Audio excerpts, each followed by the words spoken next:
The hunt goes wrong.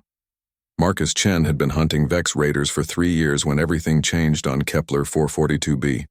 The rocky planet's crimson sky made everything look like it was painted in blood, which felt right given how much of it had been spilled here. The Vex had been terrorizing human colonies across this sector, hitting supply convoys and leaving no survivors. Command called them monsters. And after seeing what they did to the farming settlement on New Brisbane, Marcus agreed. The thermal scope on his pulse rifle showed a heat signature moving through the crystal formations ahead. Intelligence said a small Vex scouting party had crashed here after their ship took damage from a patrol frigate. Marcus and his squad had been tracking them for 2 days through the jagged terrain, following the energy signatures from their damaged equipment. Contact? 200 meters northwest, Marcus whispered into his comm. His squad was spread out in a wide formation, each soldier taking a different approach vector. The Vex were known for their speed and savage close-quarters combat. Taking them at range was the only smart play. The heat signature moved erratically, sometimes stopping for long periods. Wounded, Marcus thought. Good. These things had killed too many good people to deserve any mercy. The intelligence briefings showed creatures that stood over 8 feet tall, with razor-sharp claws and predatory instincts that made them perfect killing machines. They communicated through subsonic growls and seemed to enjoy the terror they caused. Marcus adjusted his position, moving carefully between the mineral outcroppings. The planet's thin atmosphere made every sound carry farther than it should, and the Vex had exceptional hearing. He'd learned that the hard way when Johnson got torn apart, because he stepped on a loose rock. The memory still woke him up some nights. The thermal signature was moving again, but slowly. It seemed to be dragging something, probably salvaging equipment from their crashed ship. The Vex were known to be scavengers as well as killers. Marcus lined up his shot, the targeting system painting a green reticle over the heat source. His finger found the trigger. Rodriguez, you in position? He sub-vocalized, affirmative, Ghost Leader. Target acquired. Sing. Ready to engage, sir. Marcus took a deep breath. The pulse rifle hummed as it charged. The Vex had started this war when they attacked the research station at Alpha Centauri B. 47 scientists, including Dr. Sarah Chen, Marcus's sister. She'd been working on terraforming technology that could have helped millions of people. Instead, she died screaming as these monsters tore through her lab. The heat signature moved into a clearer position between 2 crystal spires. Marcus could see the outline now through his scope. Definitely Vex anatomy, though something seemed off about the proportions. Maybe this one was younger or a different subspecies. Intel was always incomplete when it came to alien biology. Engaging target, Marcus whispered and squeezed the trigger. The pulse beam lanced through the thin air with a blue-white flash. It struck the target center mass, sending up a shower of sparks from the crystal formations as the energy discharge scattered. The heat signature collapsed immediately. Clean kill. Target down, Rodriguez confirmed through the comm. No movement detected. Marcus felt a familiar mixture of satisfaction and emptiness. Another dead monster, another small piece of justice for Sarah and all the others. But it never felt like enough. The Vex had taken too much from humanity to ever truly balance the scales. The squad converged on the target location, weapons ready in case the creature was playing dead. Marcus had heard stories about wounded Vex feigning death before launching final attacks. He kept his rifle trained on the fallen form as they approached, but when they reached the crystal spires, what Marcus saw made his blood freeze in his veins. It wasn't a monster at all. Lying among the scattered crystal shards was a child. A girl who couldn't have been more than 10 years old, with pale blue skin and large dark eyes that were now staring up at the crimson sky. She wore simple clothes that looked handmade, not the combat gear Intel had described. Her small chest rose and fell in shallow, rapid breaths. The pulse beam had caught her in the shoulder, leaving a smoking wound that looked far too large on her tiny frame. What the hell? Rodriguez breathed, lowering his weapon. Singh was already scanning the area with his thermal scope. No other contacts, sir. She's alone. Marcus stared at the wounded child, his mind struggling to process what he was seeing. This couldn't be right. The intelligence reports were clear about Vex physiology and behavior. They were apex predators, killing machines evolved for warfare. They weren't supposed to have children, or at least not children that looked so human, so vulnerable. The girl's eyes found Marcus's face. When she spoke, her voice was barely a whisper, but the words hit him like a physical blow. Why did you hurt me? She spoke in perfect standard, the universal language used by all human colonies. Her accent was strange, musical even, but the meaning was crystal clear. This wasn't some savage monster. This was a scared, injured child who didn't understand why strange beings had appeared from nowhere and shot her. Marcus felt his rifle slip from nerveless fingers. The weapon clattered against the crystal formations, the sound echoing off the canyon walls like an accusation. His sister's face flashed through his memory, but now it was mixed with the image of this alien girl. Both of them young, both of them hurt by violence they didn't deserve.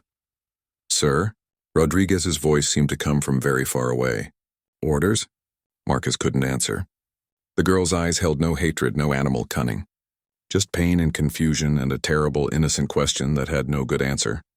She wasn't reaching for hidden weapons or calling for backup. She was simply lying there, bleeding, waiting for someone to explain why her world had suddenly become full of pain. The thermal scope had shown him a heat signature, and his assumptions had filled in the rest. Monster, enemy, target. But assumptions were just stories people told themselves, and sometimes those stories were wrong. Sometimes they were catastrophically wrong. The girl's breathing was getting weaker.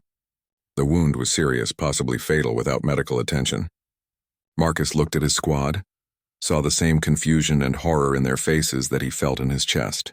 They were soldiers, trained to identify and eliminate threats to human colonies. But this child wasn't a threat to anyone. She was just afraid and hurt and asking a question that might change everything Marcus thought he knew about this war. "Medical kit," he said finally, his voice hoarse.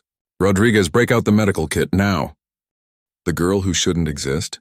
Rodriguez hesitated for a crucial second before dropping his pack and pulling out the emergency medical kit. His hands shook as he broke the seal on the trauma supplies. "Sir, if Command finds out we're treating a Vex—" "She's not Vex," Marcus said, though he wasn't sure what she was. The intelligence files had been so certain, so detailed about the enemy they were fighting. 8-foot-tall predators with razor claws and subsonic communication. This girl was maybe 4 feet tall with delicate features and eyes that held more intelligence than any animal should possess. Singh kept watch while Marcus knelt beside the wounded child.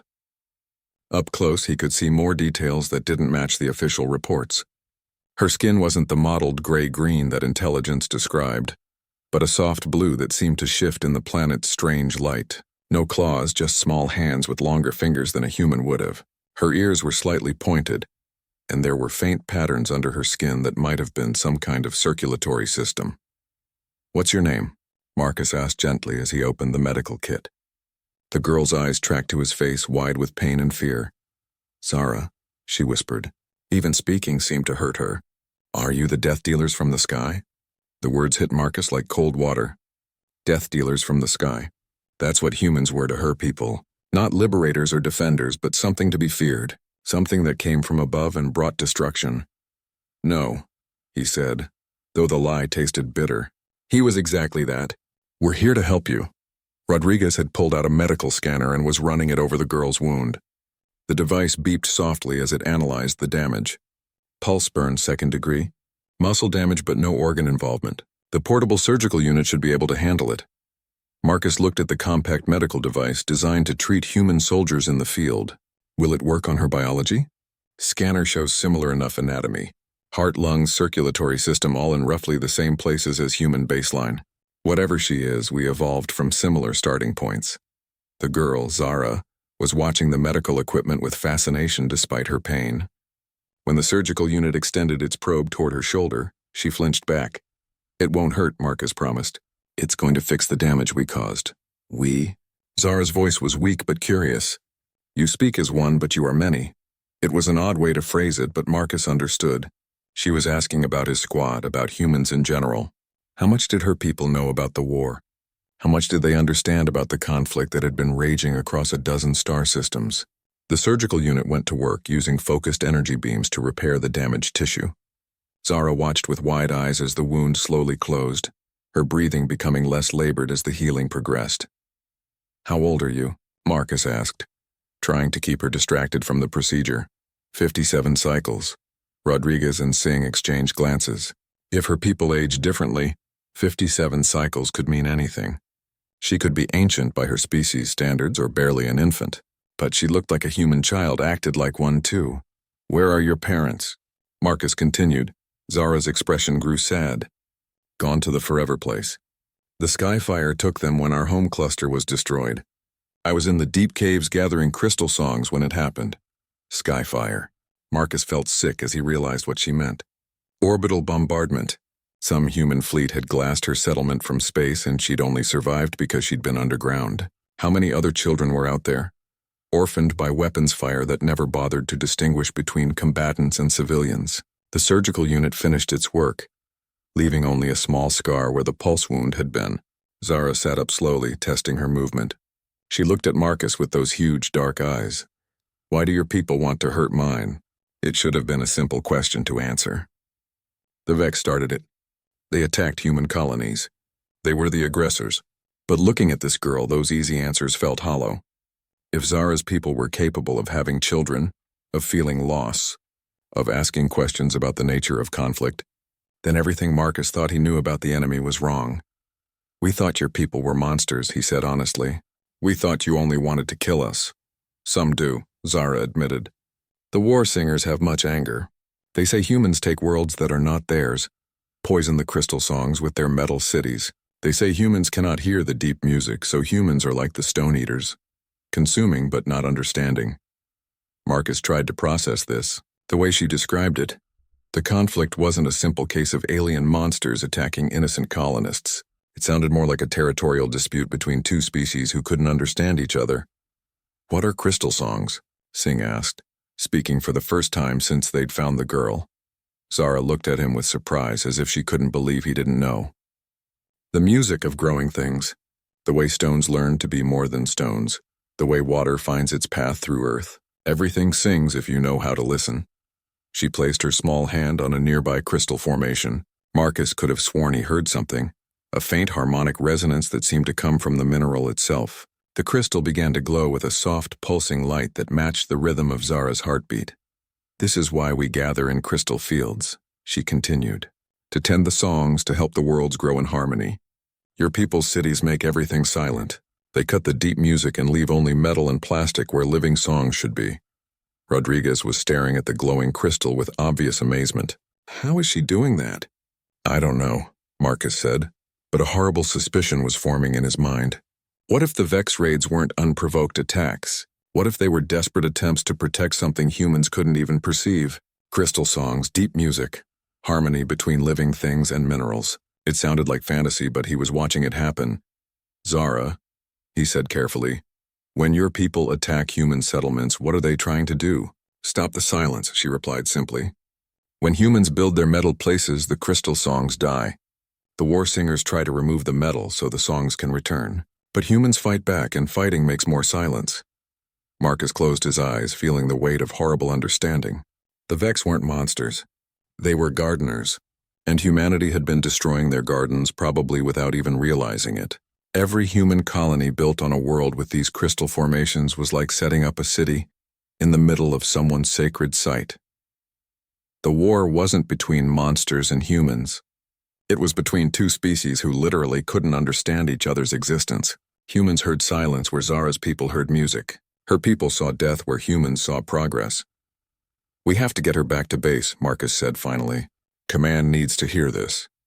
But even as he said it, he knew it wouldn't be that simple. 3 years of propaganda had painted the Vex as mindless killers.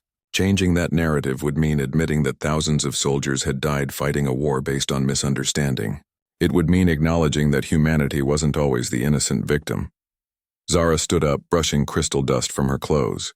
She looked at Marcus with an expression that was far too wise for her apparent age.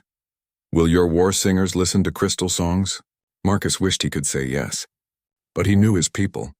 He knew how they reacted to things they didn't understand. Fear first, violence second, questions last if at all. I hope so, he said, knowing it was probably a lie. Command's response, the ride back to Firebase Alpha, took 6 hours through the canyon system. Zara sat quietly in the back of the armored transport, watching the landscape scroll past through the reinforced windows. Every time they passed a cluster of crystal formations, she would tilt her head as if listening to something the humans couldn't hear. Marcus spent the journey trying to figure out how to explain the situation to Colonel Harrison. How do you tell your commanding officer that you've discovered the enemy isn't actually an enemy? That 3 years of warfare might have been based on a massive misunderstanding? That the mindless monsters they'd been fighting were actually a sophisticated species, trying to protect something humanity couldn't even perceive?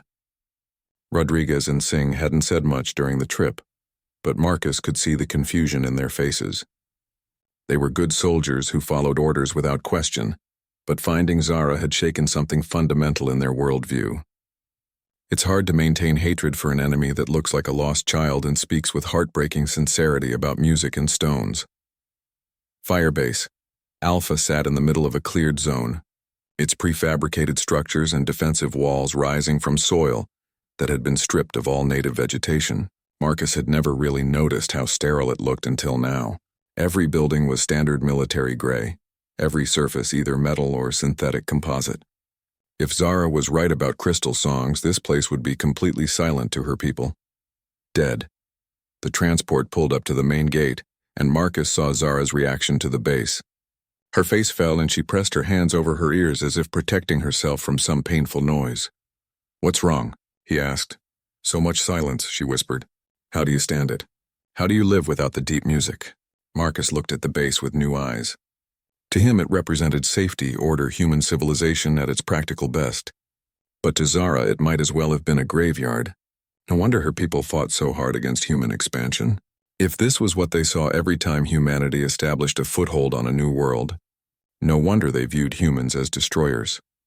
The guards at the gate did double takes when they saw Zara, but Marcus's clearance got them through without questions. The walk to the command center drew stares from every soldier they passed.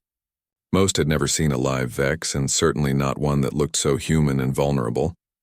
Colonel Harrison was reviewing tactical displays when Marcus knocked on his office door. The older man looked up with tired eyes that had seen too many casualty reports. "Ghost Leader, your mission report mentioned unusual circumstances." "Yes, sir." Marcus moved aside to let Zara enter the office. Harrison's hand went instinctively to his sidearm, but he stopped when he got a good look at her. "What the hell is that?" "This is Zara, sir. We found her at the crash site instead of the Vex raiding party intelligence reported." Harrison stood up slowly, his eyes never leaving the alien girl. "That's impossible. Vex don't look anything like that. Our xenobiology reports are very clear about their physical characteristics. I'm beginning to think our xenobiology reports might be wrong." "Sir?" Zara stepped forward, her small hands clasped in front of her. Despite being in a room with armed soldiers, she showed no fear, only curiosity. "Greetings, Warsinger," she said formally. "I am Zara of the Broken Harmony Cluster. I would share crystal songs with you, but this place has no music." Harrison stared at her for a long moment, then looked at Marcus. "It talks, and she talks, sir. She speaks standard better than some of our colonists. She's intelligent, peaceful, and everything she's told us suggests we might have seriously misunderstood the nature of this conflict." "Misunderstood?" Harrison's voice rose. "Sergeant, the Vex have killed over 10,000 human civilians in the past 3 years. They've destroyed 17 colonies and wounded or killed thousands more. There's no misunderstanding about that." Zara's expression grew sad. "And how many of my people have died in your metal ship's skyfire? How many clusters have been silenced forever?" Harrison looked taken aback. It was probably the first time he'd heard a Vex express grief for their own losses. The intelligence briefings always portrayed them as emotionless killing machines who felt no pain and formed no emotional bonds. "Sir," Marcus said carefully, "she's explained that her people aren't trying to kill us. They're trying to preserve something called crystal songs. Our colonies interfere with their ability to, well, tend their gardens. From their perspective, we're the aggressors destroying sacred sites." "Sacred sites?" Harrison's voice was skeptical. "Sergeant, are you seriously suggesting we've been fighting a religious war?" "Not religious, sir, ecological. They have a relationship with these crystal formations that we don't understand. When we build colonies near them, we disrupt something that's vital to their society." Harrison walked to his window, looking out at the base's neat rows of buildings and cleared perimeter. Even if that's true, it doesn't excuse attacking civilian targets. There are protocols for this kind of dispute. They could have tried to communicate instead of launching raids. Zara spoke up. "We tried. The first times humans came to Crystal Worlds, the Harmony Keepers went to speak with them. But humans could not hear the songs, could not understand the harm their cities caused. When words failed, the war singers took action. First contact protocols, Marcus realized. Sir, when was the first recorded Vex attack? Harrison consulted his terminal. New Harmony Colony 4 years ago. But there's no record of any prior contact attempts. Because we weren't listening for them, Marcus said. If their communication method is subsonic, like intelligence claims, our standard monitoring equipment wouldn't have detected it as an attempt at communication. We might have written it off as seismic activity or background noise. The implications were staggering. How many times had Zara's people tried to establish peaceful contact before resorting to violence? How many warnings had humanity missed simply because they didn't know what to listen for? Harrison sat down heavily. Even if all this is true, Sergeant, what do you expect me to do about it? I can't just call off a war based on one alien story. You could start by sending her story up the chain of command, Marcus suggested. Let the people with the authority to negotiate hear what she has to say. And if command decides she's a security risk? If they classify her as an intelligence asset and ship her off to some research facility? Marcus felt a chill. He'd been so focused on getting Zara to safety that he hadn't considered she might be in more danger from humans than from the war. A living, talking example of enemy intelligence would be incredibly valuable to the wrong people. Then we protect her, he said firmly. Sir, she's a child. Whatever mistakes have been made in this war, she's not responsible for them. Harrison studied Zara, who had moved to the window and was looking out at the base with obvious sadness. How old did you say she was? 57 cycles in her species terms. But she acts and appears to be roughly equivalent to a 10-year-old human. Can you demonstrate these crystal songs? Harrison asked Zara directly. She turned from the window with a hopeful expression. There are no crystals here to sing with. Your metal buildings have made this place silent. But if you brought me to a crystal field, I could show you the deep music. Harrison and Marcus exchanged glances. Taking an alien to an unsecured location would be a massive breach of protocol. But it might also be the only way to verify her claims. Sir, Marcus said quietly, there's a small crystal formation about 2 clicks north of the perimeter. Natural formation, no strategic value. We could take a small team, keep it quiet. Harrison was quiet for a long time, staring out at his sterile military base. Finally, he spoke. If I authorize this, and if what she claims is true, it changes everything. The entire strategic framework for this conflict would have to be reconsidered. Yes, sir. And if she's lying, if this is some kind of elaborate Vex intelligence operation, we could all be facing court-martial or worse. Yes, sir. Harrison looked at Zara again. She had moved away from the window and was sitting quietly in a chair, her legs not quite reaching the floor. Everything about her radiated innocence and vulnerability. Sergeant Chen, if your sister could see you now, what do you think she'd say? The question hit Marcus hard. Sarah had been a xenobiologist, someone who dedicated her life to understanding alien life forms. She would have been fascinated by Zara, eager to learn about crystal songs and harmony clusters. She would have wanted to build bridges, not walls. She'd say, we should listen, sir. Harrison nodded slowly. Then that's what we'll do. The music in the stones, the crystal formation north of Firebase Alpha, was small compared to the massive spires Marcus had seen elsewhere on Kepler 442b. Just a cluster of purple and blue minerals jutting from a hillside, barely tall enough to cast shadows in the planet's dual sunlight. To human eyes, it looked like any other geological feature, interesting but not particularly special. Zara's reaction was completely different. She stopped walking when the crystals came into view, her entire body going still with anticipation. Then slowly a smile spread across her face. The first real smile Marcus had seen from her since they'd found her wounded and afraid. Oh, she breathed. They're so lonely. They've been calling for so long with no one to answer. Colonel Harrison had come along personally, along with Dr. Sarah Kim, the base's xenobiology specialist. They'd also brought recording equipment and sensors, though Marcus suspected their instruments wouldn't detect whatever Zara was about to show them. Are you sure this is safe? Dr. Kim asked nervously. She was young, probably fresh out of graduate school, and this was clearly her first time in the field. Her hands shook slightly as she calibrated her scanners. As safe as anything can be in a war zone, Harrison replied grimly. He'd insisted on bringing a full security detail, soldiers positioned at regular intervals around the crystal formation. If this was some kind of trap, they'd be ready for it. Zara approached the crystals slowly, almost reverently. She knelt beside the largest formation and placed both hands on its surface. For a moment, nothing happened. Then the crystals began to sing. It started as a low humming that Marcus felt more than heard, a vibration that seemed to come from the ground itself. The purple and blue minerals began to glow with soft pulsing light that matched the rhythm of Zara's heartbeat. Other formations around the hillside picked up the resonance, creating a harmony of light and sound that grew more complex with each passing second. Dr. Kim's equipment went crazy, sensors detecting energy patterns and harmonic frequencies that shouldn't have been possible from inert mineral formations. "This is incredible," she whispered, frantically adjusting her instruments. "The crystals are exhibiting properties of both organic and inorganic matter. They're alive somehow, but not in any way we understand life." Marcus watched Zara's face as she communed with the crystals. Her expression was peaceful, almost blissful, like someone listening to their favorite piece of music after years of silence. The light from the formations played across her blue skin, making the patterns beneath the surface visible in ways Marcus hadn't seen before. "What are they saying?" he asked quietly. "They remember," Zara replied without opening her eyes. "They remember when this world was young, when the first harmony keepers came to tend the growing songs. They remember the great silence that came with the metal cities, the cutting of connections between crystal fields. They're afraid the songs will be lost forever." The crystal's song grew more intense, and other formations visible in the distance began to respond. Points of light appeared across the landscape like stars coming out at dusk.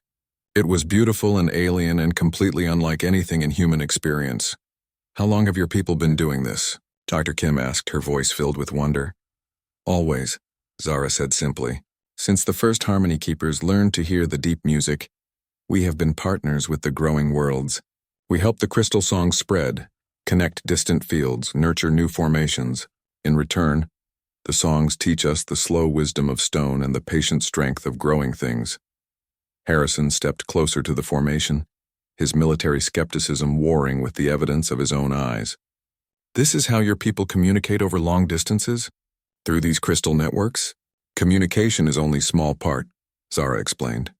"The crystal songs carry memory, knowledge, emotion across vast spaces. When harmony keepers in distant star clusters work with local formations, they share experiences and learning with all connected worlds. It is how we remain one people despite the great distances between stars." The implications hit Marcus like a physical blow.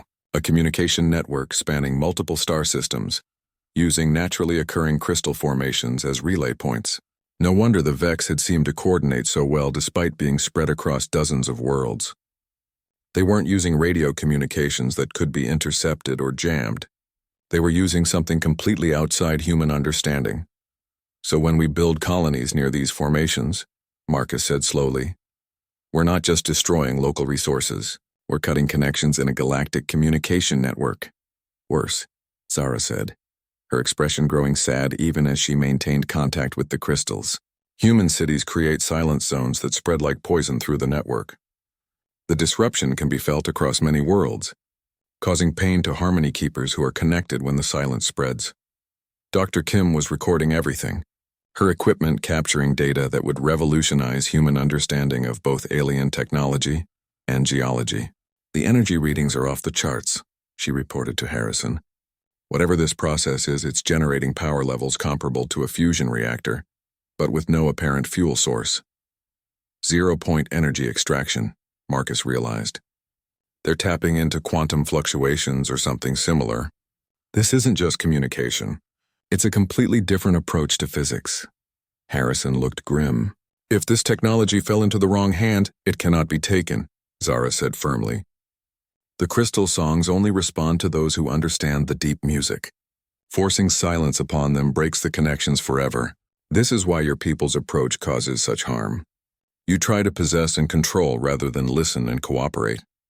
The light show continued for several more minutes before gradually fading. When the crystals returned to their normal appearance, Zara removed her hands and sat back on her heels.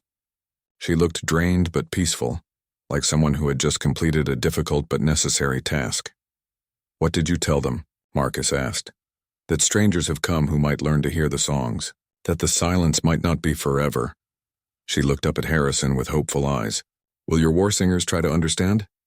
Harrison was quiet for a long time, processing what he'd witnessed. Finally, he activated his communicator. "Command, this is Firebase Alpha. I need an immediate priority channel to Fleet Admiral Chen." Marcus felt his heart skip. Fleet Admiral Chen was his sister's former mentor, one of the highest-ranking officers in the Colonial Defense Force. If anyone could get this information to the right people, it would be her. "Sir, that's a significant breach of protocol," his communications officer replied. "I'll need authorization codes for a direct Admiral channel. Use my personal codes. Tell the Admiral this is related to her late protege, Dr. Sarah Chen, and that we have new intelligence that could end the Vex War." Harrison looked at Marcus. "Your sister would have wanted this information to reach someone who could act on it." As they waited for the connection to be established, Dr. Kim continued taking readings from the now dormant crystals. "Colonel, these formations are everywhere on this planet. If each one is a node in an interstellar communication network, we're sitting on top of the most sophisticated information system ever discovered. And we've been bombing it for 3 years," Marcus said bitterly. "No wonder they're fighting so hard to stop us. We're not just taking territory, we're committing technological genocide." Zara stood and walked over to Marcus. "Your sadness song is very strong," she observed. "You carry much pain. I lost someone important to me in this war, someone who would have understood what you've shown us today." "The dead do not leave the crystal songs," Zara said gently. "Their memory patterns become part of the greater harmony. If your sister singer touched crystal formations in her life, her knowledge may still exist in the network. The possibility that some echo of Sarah might still exist in the alien communication system was both comforting and heartbreaking. Marcus didn't know if it was literally true or just a kind metaphor, but it helped ease some of the weight he'd been carrying. Harrison's communicator crackled to life. "Firebase Alpha, this is Fleet Admiral Chen. Colonel Harrison, I hope you have a very good reason for using emergency channels. Admiral, we have a live Vex prisoner who claims the entire conflict is based on a misunderstanding. She's demonstrated technology that could revolutionize our understanding of interstellar communication and physics." There was a long pause. "Colonel, are you telling me you have a talking Vex?" "Yes, ma'am. And Admiral, she's just a child." The Admiral's choice Fleet Admiral Chen's response came faster than Marcus had expected. Within 12 hours, a military transport dropped from orbit carrying a full diplomatic team, 3 xenobiology specialists and enough recording equipment to document first contact with an entire alien civilization. The Admiral herself arrived 6 hours later on the flagship CNS Determination. Marcus had met Admiral Chen once before, at Sarah's funeral. She was a small woman with steel-gray hair and eyes that had seen too much war, but she'd spoken about his sister with genuine warmth and respect. Now sitting across from Zara in Firebase Alpha's hastily converted conference room, those same eyes held a mixture of hope and wariness. "So you're the young lady who's turned my entire understanding of this conflict upside down," Admiral Chen said gently. Zara sat perfectly still in her chair, hands folded in her lap. The diplomatic team had provided her with proper clothing and food, though she'd politely declined most of the human rations in favor of some kind of crystalline supplement she carried in a small pouch. "I have only spoken truth songs, honored war singer," Zara replied formally. "The Harmony Keepers do not know how to make false sounds." Dr. Elizabeth Torres, the lead xenobiologist from the Admiral's team, leaned forward with interest. "You mentioned Harmony Keepers and war singers as distinct groups. Are there different castes in your society? Not castes as you understand them. Different songs for different purposes. Harmony Keepers tend the crystal songs and maintain connections between worlds. War singers defend against threats and silence. Memory Keepers preserve the old songs and teach the young. All are needed for the full chorus." Admiral Chen consulted the tablet in front of her. "According to our intelligence reports, Vex forces show remarkable coordination across multiple star systems." "Is this due to communication through your crystal network?" "Yes, though war singers use only the surface songs for coordination. The deep music is too precious to risk in battle communications. When humans destroy crystal fields, the war singers feel the silence like physical pain. This drives them to greater anger and more desperate attacks." Marcus saw Admiral Chen's expression shift as she processed this. Every orbital bombardment, every colony built on a crystal field, every mining operation that had cleared mineral formations had been inflicting actual suffering on an entire species. The humans hadn't known, but ignorance didn't erase the harm. "Admiral," Dr. Torres interjected, "if I may, we've been analyzing the data from yesterday's demonstration. The energy patterns and harmonic frequencies suggest a form of quantum entanglement communication. If this technology could be adapted for human use, it would revolutionize everything from deep space exploration to military coordination." "The crystal songs cannot be adapted," Zara said firmly. "They are partnerships, not tools. You cannot force the stones to sing. You must learn to join the harmony." "But surely," Dr. Torres pressed, "with proper study and understanding, we could develop similar technologies based on the same principles." Zara's expression grew sad. "You think as conquerors think. Possess control. But the deep music exists only in cooperation. Try to force it and you create only silence." Admiral Chen raised a hand to stop Dr. Torres from responding. "Zara, what would it take for humans to learn this cooperation? What would your people need from us to consider ending this conflict?" The question hung in the air like a prayer. Marcus held his breath, knowing that this moment might determine whether the war continued for generations or finally came to an end. "The silencing must stop," Zara said simply. "No more metal cities on crystal worlds. No more skyfire against harmony clusters. No more cutting the deep music." She paused, considering her words carefully. "But also, your people must learn to hear the songs. Not all humans, but some. Enough to speak for your whole chorus when harmony keepers wish to share knowledge. You're talking about completely changing our expansion and colonization policies," Admiral Chen said slowly. "Some of our most successful colonies are on worlds with crystal formations." "And causing great pain to my people," Zara replied without accusation. "The war singers will never stop fighting while the silence spreads. They would rather die than watch all songs fade to quiet." Marcus thought about the implications. Humanity had been expanding across the galaxy for nearly 2 centuries, establishing colonies wherever they found habitable worlds. The idea that they might have to abandon existing settlements or change their entire approach to space exploration was staggering. "There has to be middle ground," he said. "Some way for both species to coexist without either side having to give up everything they need." Zara looked at him with interest. "You have thought songs about this?" "I'm wondering if there are crystal worlds where humans could learn to live without disrupting the network. Maybe smaller settlements, different technology, cooperation instead of domination." "This is possible," Zara agreed. "Some worlds sing only small songs, local harmonies that do not connect to the greater network. Humans could build their cities there without causing silence. And on the great song worlds, perhaps small groups could learn to live in harmony with the crystal fields." Dr. Torres was taking notes furiously. "The resource implications alone would require a complete restructuring of colonial policy. We'd need to map every world for crystal activity before establishing any settlements."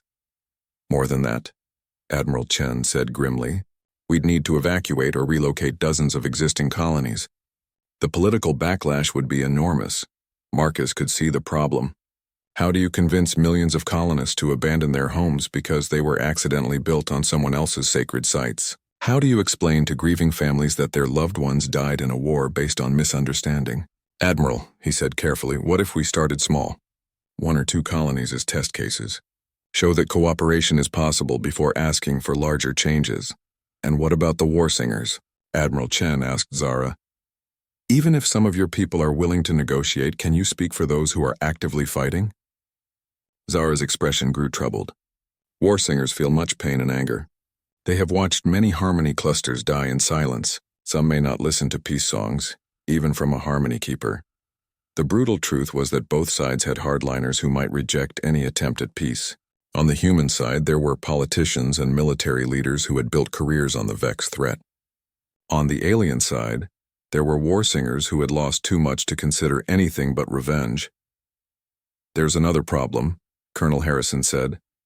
He'd been quietly observing the discussion, but now his expression was grim. "Word about Zara is already spreading through the base. Some of my soldiers are calling her a war criminal. They've lost friends to Vex attacks, and they don't care about misunderstandings or crystal songs." As if to emphasize his point, angry voices could be heard outside the conference room. Marcus caught fragments of heated conversation about alien spies and traitors who sympathized with monsters. "How much time do we have before this goes public?" Admiral Chen asked. "Maybe days," Harrison replied. "I can control my people for a while. But news like this doesn't stay contained for long. Zara stood up and walked to the window overlooking the base. "So much silence here," she murmured. "So much anger song in the air. Your people hurt as mine hurt." She turned back to face the room. "I should speak to your war singers. Let them hear Harmony Keeper words with their own ears. Perhaps some will choose peace songs over anger songs." "Absolutely not," Dr. Torres said immediately. "The security risk would be enormous. You're irreplaceable as a source of information about your species." "I am not a source," Zara said with quiet dignity. "I am a person who wants the dying to stop." Admiral Chen studied the young alien for a long moment. "Zara, if you spoke to our soldiers, some of them might try to hurt you. They're in pain, and pain sometimes makes people do terrible things." "Yes," Zara agreed, "but silence makes people do terrible things too. At least words carry hope for new songs." Marcus felt a surge of protective instinct. The idea of putting Zara in front of angry soldiers who saw her as the enemy was terrifying. But he could also see the wisdom in her proposal. Sometimes the only way to change minds was to let people see the truth for themselves. "I'll go with her," he said. "If she's willing to take the risk, I'll make sure she's safe." Admiral Chen looked around the room, reading the faces of her advisors and staff. The weight of decision was written in every line of her expression. "Dr. Torres, how long do you need to document everything Zara has already told us?" "Another few days for preliminary analysis. Weeks for a complete report. Then we do both," Admiral Chen decided. "Dr. Torres gets her documentation time, and Marcus takes Zara to speak with the troops. Voluntary attendance only and full security precautions." She looked directly at Zara. "Young lady, you're either very brave or very foolish." "In my experience," Zara replied with a slight smile, "the two are often the same song." Breaking the silence. The base auditorium was half empty, which was actually better than Marcus had expected. Word had spread about the alien sympathizer meeting, and many soldiers had chosen to stay away. Those who did come wore expressions ranging from curious to openly hostile. Marcus counted at least a dozen men and women who had personal reasons to hate the Vex, soldiers who had lost squad mates or family members in the ongoing conflict. Zara sat quietly beside him on the small stage, her feet not quite touching the floor from the adult-sized chair. She'd insisted on wearing her original clothes rather than the human garments the diplomatic team had provided. Something about maintaining her identity as a Harmony Keeper, rather than pretending to be something she wasn't. Admiral Chen had wanted to handle the presentation herself, but Zara had requested that Marcus speak first. "You have the strongest truth songs about the change in your thinking," she'd explained. "Your people will listen to your words before they listen to mine." Marcus stood up and looked out at the assembled faces. Some belonged to soldiers from his own unit, people he'd fought beside for months. Others were strangers, but they all shared the same wary tension. They'd come expecting to see a monster, and instead they found a child who looked more human than alien. 3 days ago, Marcus began, my squad was sent to hunt down a Vex raiding party. We'd done it hundreds of times before. Track the enemy, eliminate the threat, secure the area. Simple mission with a simple goal. Murmurs of agreement rippled through the audience. This was familiar territory, the kind of straightforward military operation they all understood. But when we reached the target location, we didn't find monsters. We found her. He gestured toward Zara. A frightened child who asked me why I hurt her. The murmurs stopped. Marcus could see confusion in some faces, skepticism in others. A few soldiers looked openly angry at the suggestion that the enemy wasn't what they'd been told. I know what you're thinking, Marcus continued. This has to be some kind of trick. The Vex are killers, monsters who attack our colonies and murder our civilians. I thought the same thing. Hell, I've been thinking it for 3 years. He took a breath, remembering the moment when everything changed. But then she showed me what her people actually do. What they're actually fighting for, and I realized we've been wrong about almost everything. A soldier in the front row raised his hand. Marcus recognized him as Corporal Williams, whose entire squad had been killed in a Vex ambush 6 months earlier.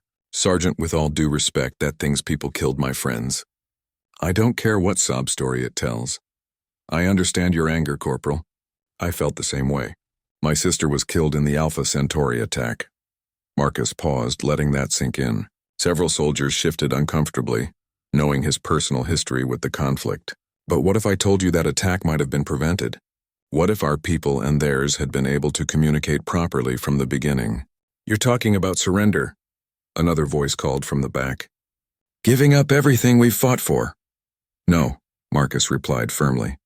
I'm talking about understanding what we're actually fighting about. He nodded to Zara, who stood up slowly. Her small size made her look even more vulnerable on the stage. But she faced the crowd without fear. I am Zara of the Broken Harmony Cluster, she said, her clear voice carrying easily through the auditorium. I am Harmony Keeper, not War Singer. I do not fight, but I understand why my people fight. Because you're killers, Corporal Williams said bluntly. Zara looked at him with sad eyes. Because you are silencing the songs of growing worlds, and we do not know how to make you hear what you are destroying. She walked to the edge of the stage, close enough that the soldiers in the front rows could see her face clearly. May I tell you about my home cluster? The room was quiet now, curiosity overcoming hostility for the moment. We lived in harmony with the crystal songs for 3 generations. My family tended the growing formations, helped them connect to distant worlds, shared in the deep music that flows between stars. Our children learned to hear the songs before they learned to speak. Our elders became part of the harmony when they died, their memories preserved in crystal light. She gestured as she spoke, her hands tracing patterns in the air that somehow made her words more vivid. Then the sky fire came, metal ships in the high places, burning the crystal fields with weapons of silence. The songs died so quickly, connections that had existed for thousands of cycles cut in moments. My parents and grandparents, their memory patterns lost forever in the burning. Marcus could see the impact of her words on the audience. These were people who understood loss, who had experienced the sudden violent death of loved ones. The specifics were alien, but the grief was universal. I was in the deep caves when it happened, Zara continued, gathering new crystal seeds for planting. I felt the silence fall like a weight on my heart. When I emerged, everything I knew was gone. Just metal and ash where songs used to be. Corporal Williams was staring at her with a different expression now. Not sympathy, but something like recognition. Your family was killed in an orbital bombardment? Not killed. Silenced.